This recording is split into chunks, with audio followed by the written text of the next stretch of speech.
Following on from your fantastic and inspiring speeches, I suppose that it is only fair for me to say the last few words to everyone. After all, I promised my students that I would never ask more of them than what I ask of myself. Over the years, I have always liked to take this as an opportunity for one last encouragement and piece of advice. For the class of 2020, I have chosen the theme of voices. Over the year, I have heard plenty of them, from you, often when you're supposed to be hard at work.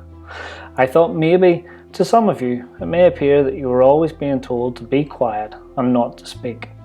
That maybe you felt your voice was being overlooked. But the more I thought about what the world looks like to your generation, the more I realised that in today's world, using your voice is more important than ever. Flat visual pictures that fill up our social feeds are always brought more to life with a voice behind the caption. No longer are people willing to sit back and accept cruelty, misrepresentations, discriminations, or injustices. People are no longer willing to hide that inner voice. In today's world, using your voice shows the world that you are not beat, that you will not quit, that you will keep fighting on for better and for greater successes.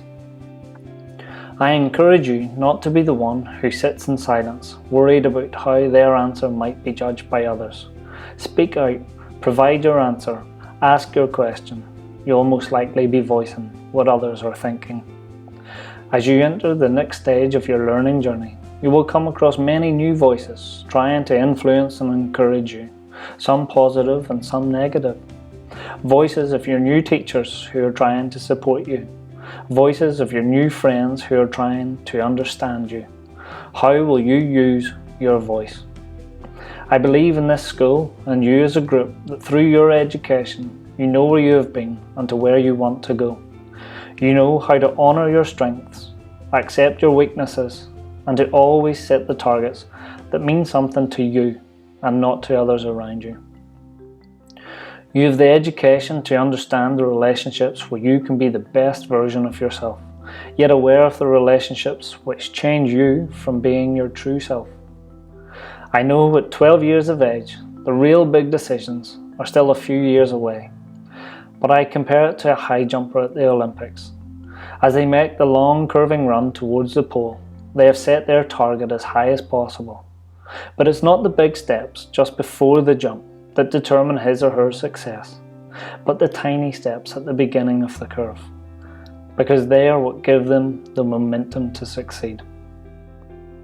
And so, between now and those big decisions, you'll be faced with many small decisions, such as, should I answer that question? Is it okay to ask for help? Or I don't agree with that, what should I do?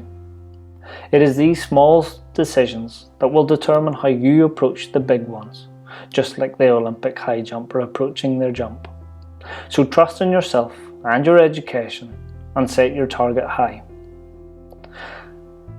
I trust that you will use your voice for good, to make a positive difference in the world, to encourage those around you, to lead others to be better, to create what others may have thought impossible. Class of 2020, don't ever lose your voice.